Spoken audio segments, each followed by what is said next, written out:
வணக்கம். கனகம்பட்டி மூட்டைசாமிக்கு நன்றி தெரிவித்து இந்த பதிவை இங்கே பதிவிடுகிறேன்.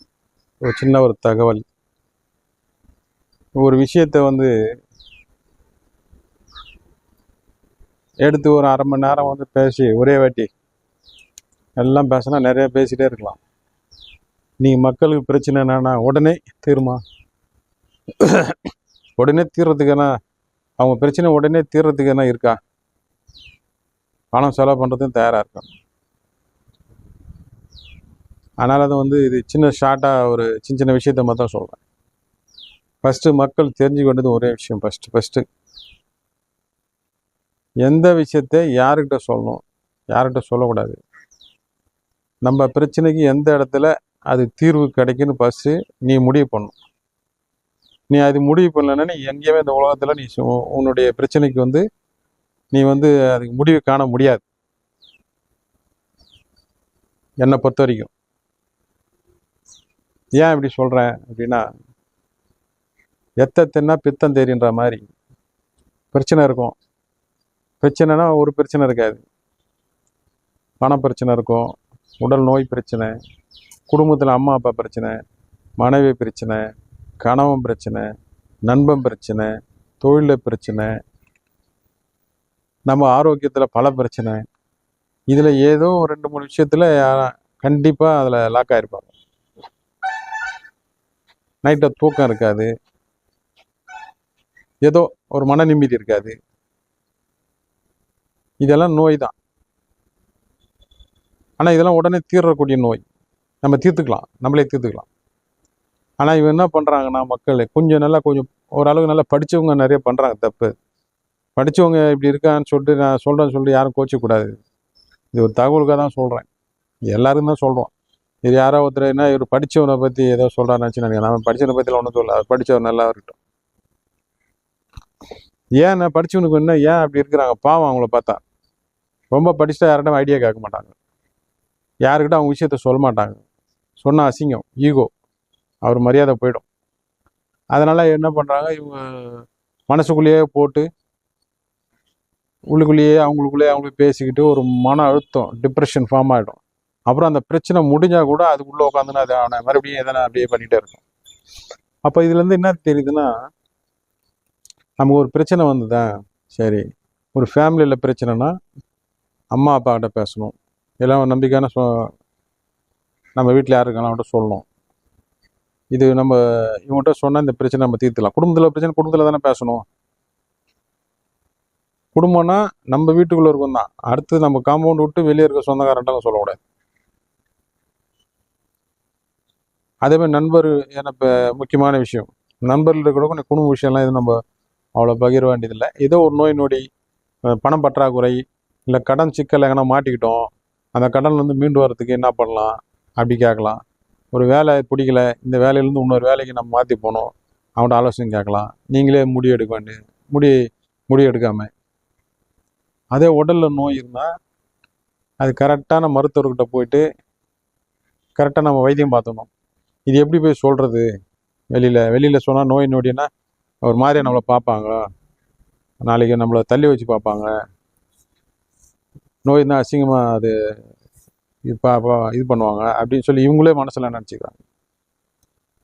இதுக்கப்புறம் வாழ்க்கை அமைச்சிக்கிறதுல சில சிக்கல் இருக்கும். அது வெளியே சொல்லாமல் இவங்களே நோய் உருவாக்குறதுக்கான மனசில் ஏகப்பட்ட பிரச்சனைகளை குப்பை தொட்டி மாதிரி போட்டிருக்காங்க. டஸ்ட்பின் மாதிரி ஒவ்வொரு பிரச்சனை எல்லாத்தையும் உள்ளே போட்டு இவங்களே போட்டு அதை ரொம்ப அழுத்தத்தை உருவாக்குறாங்க. ஏன்னா இப்போ வீட்டில் இருக்க பிரச்சனை, உடம்புல நோய் எல்லாமே இப்போ வேலைக்கு போகும்போது எதுவும் காட்டிக்கூடாது. மனசுலேயே போட்டு வச்சுட்டு அந்த 8 மணி நேரம் வேலையில் போய் உட்காந்துக்கிட்டு அதே வேலை செஞ்சுக்கினே இது மனசில் வச்சுப்பாங்க.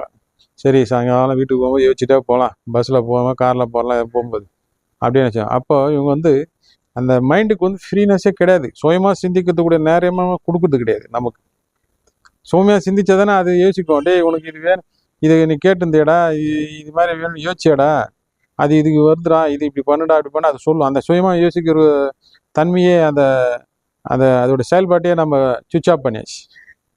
ஏன்னா ஏகப்பட்டது குப்பை அதிகமாக போட்டு ஓவர்ஃபுல் ஆகுதுல்ல, அது மாதிரி வச்சுருக்கோம் நம்ம மனசை, குப்பையாக வச்சுருக்கோம் மனசு. அப்போ இது மாதிரி தேவையில்லாத பிரச்சனை தான். இது எவ்வளோ நாளைக்கு ஓடும்? ஒரு 5 வருஷம் ஓடும், 10 வருஷம் ஓடும், அதுக்கப்புறம் புஷ்ஷுன்னு போயிடும். அப்போ இந்த 5-6 வருஷம் நீ கஷ்டப்பட்டது செஞ்சது மனசில் வருத்தப்பட்டது இதெல்லாம் ஒன்றும் கிடையாது. நோய் வந்து தான் மிச்சமாக இருக்கும் உனக்கு. அதனால் எல்லாம் பிரச்சனை வரும் போகும். அந்த நேரத்துக்கு அது வரும்போது உங்களுக்கு புதுசாக இருக்கும். அதுலேருந்து மீண்டு வருமா வர முடியாதான்னு சொல்லிட்டு யோசிச்சு நீ பயந்து வெளியே சொல்லாமல் நீ வந்து உன் மனசை கெடுத்து உடம்பை கெடுத்து உன்னை வந்து இது பண்ணி விட்ருவோம். உன்னுடைய செயல்பாட்டையே வந்து தாமதப்படுத்தி விட்டுருவோம், தோய்வு அடைஞ்சிருவேன். ஆனால் நீ பேசுங்க. இந்த மாதிரி விஷயம்லாம் அசிங்கப்படாது. நீங்கள் ஒரு வாழ்க்கையில் முன்னேற்ற பாதத்தில் போகணும் அப்படின்னு சொன்னால் அதுக்கான ஆளுங்கிட்ட போய் பேசணும். ஆரோக்கியமாக இருக்கணும்னா ஆரோக்கியத்துக்கு எந்த இடத்துல பேசி ஆரோக்கியமாக பண்ணிக்கணும், மனசை நிம்மதியாக வச்சுக்கணும், மனசை சந்தோஷமாக வச்சுக்கணும் அப்படின்னு நீங்கள் வந்து யோசிங்க. ஃபஸ்ட்டு யோசிங்க. நீங்கள் யாருக்கும் போகணும், அட்வைஸுக்கு போகணும், ஃபஸ்ட்டு யோசிங்க. நமக்கு என்ன நடக்குது, நம்ம சுற்றி என்ன நடக்குது, இதுக்கெல்லாம் எங்கெங்கே போனால் நம்ம சொல்யூஷன் கிடைக்கும். எதுக்கு வந்து ஆன்மீகத்தில் போயிட்டு அந்த ஆசிரமம் போகிறாங்க, குருக்கிட்ட போகிறாங்க, அமைதியாக மனசு அமைதி இல்லை. கோயிலுக்கு போகிறது அமைதின்னு போகிறாங்க. அங்கே போனால் அங்கே வர்றவங்களாம் அது இந்த கதை அந்த கதை பேசி அதுக்கு எடுத்து விட்டுறாங்க. நீ வீட்டிலே உட்காந்து கூட மனசு அமைதி வைக்கலாம். ஃபர்ஸ்ட் மனசுன்னு தெரிஞ்சுங்க. மனசுனா நமக்கு ஒரு மனசு கிடையாது. மேல் மனசு வேற, உள் மனசு வேற. இப்போ எப்படி நம்ம சொந்தக்காரங்கிட்ட ஒரு மாதிரியா பழகிறோம், வெளியாளுகிட்ட ஒரு மாதிரியா பழகிறோம், நட்பு கிட்ட எப்படி பழகிறோம், ஒரு வேலை செய்கிற இடத்துல எப்படி பழகிறோம் அப்படின்னு சொல்லிட்டு தனித்தனியாக நம்ம பிரித்து வச்சுக்குவோம். அது மாதிரி மனசு, ஆழ்மனம், மேல் மனம் இருக்குது. அதுக்கப்புறம் புத்தி, அறிவு, இந்த 4 நம்ம பார்க்கணும். இதில் இந்த மேல் மனம் தான் பார்த்தீங்கன்னா இந்த புற வாழ்க்கைக்கு வந்து ரொம்ப பேராசைப்பட்டு உன்னை வழி நடத்தி செல்லணும். அது அது இஷ்டத்துக்கு நீ போனேன்னா நீ உனக்கு வந்து பிரச்சனைங்க தான் வரும். அது கூப்பிட்டா கூட அதில் நீ சீர்தூக்கி அறிவை பயன்படுத்தி புத்தியை பயன்படுத்தி அந்த மனசையே வச்சு அதுக்கு நம்ம என்ன தேவையோ அதை பயன்படுத்திக்கணும்.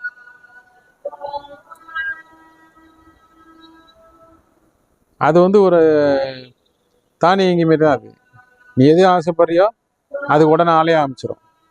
பரன்னு நம்ம ஆள் இது ஆசைப்பட்டான், நம்ம இது வந்து போயிட்டு இதெல்லாம் பண்ணணும்னு கடை கண்மூடித்தனமாக போகும்.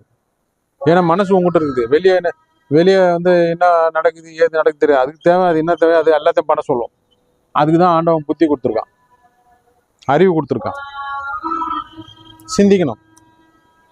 சிந்திச்சு அது எந்த சிக்கல் இல்லாமல் எந்த பிரச்சனை வராத மாதிரி அதை நீ அந்த மனசை நீ அப்படியே வழி நடத்தி சொன்னீங்கன்னா உனக்கு கரெக்டாக உனக்கு செட் ஆகிடும்.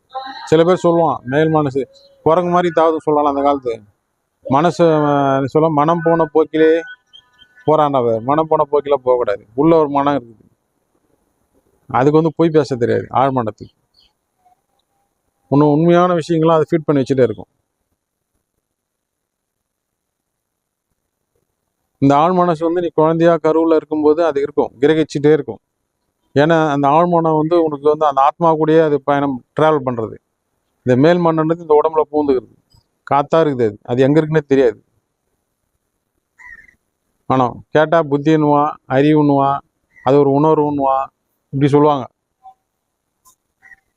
இந்த ஆன்மீகத்தில் எதுக்குமே நீ ப்ரூவ் பண்ண முடியாது. இன்னைக்கு சொல்லலாம் ப்ரூஃப் எதனா இருக்குன்னு, இன்னும் 10 வருஷம் வேணா வேற சொல்லுவாங்க. அதனால அதுக்கு வேணாம். நீ உணரு, நீ யாருன்னு நீ உணரு.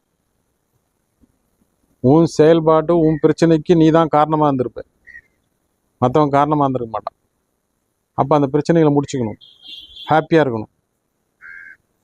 எல்லாருக்கும் பிரச்சனை இருக்குது தான், இல்லாமல் எல்லாம் கிடையாது. அப்போ இதில் ஏன் சொன்னால் ஆலோசனை கேளுங்க. நீங்கள் இப்போ பேசவே மாட்டேறாங்க. இப்போ ஒரு தாய் தப்பன் ஒன்றா உட்காந்து பேச மாட்டேறாங்க. பசங்க உட்காந்து வீட்டில் எல்லாரும் ஒன்றா உட்காந்து பேச மாட்டாங்க. முன்ன பக்கத்து வீடு உட்காந்து பேசி அதுவும் பேச கிடையாது. எல்லாம் செல்ஃபோன் தான். பையன் அப்பாவுக்கு ஹாய் சொல்கிறான், 8 o'clock நான் கிளாஸ் போகிறேன், உடனே மெசேஜ், எல்லாமே மெசேஜ். அப்படி ஆயிடுச்சு. வாய் பேசுறது தான் கொடுத்துக்கிறான் மனுஷன்.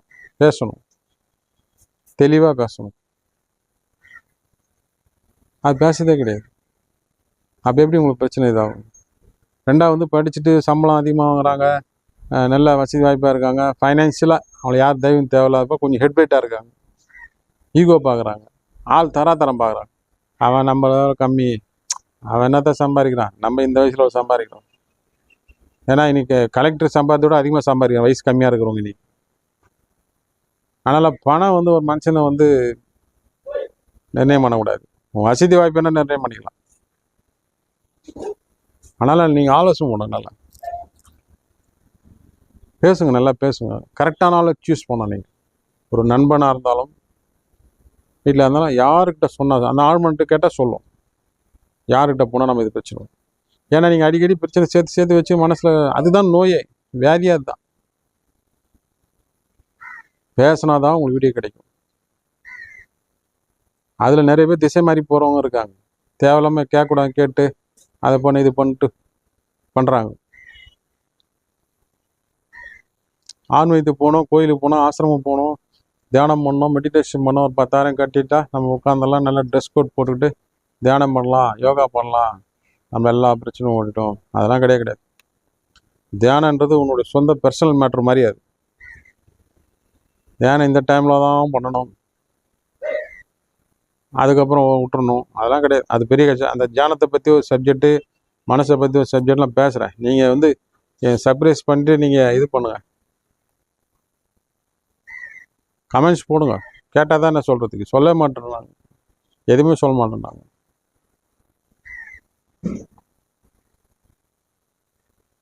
வணக்கம்.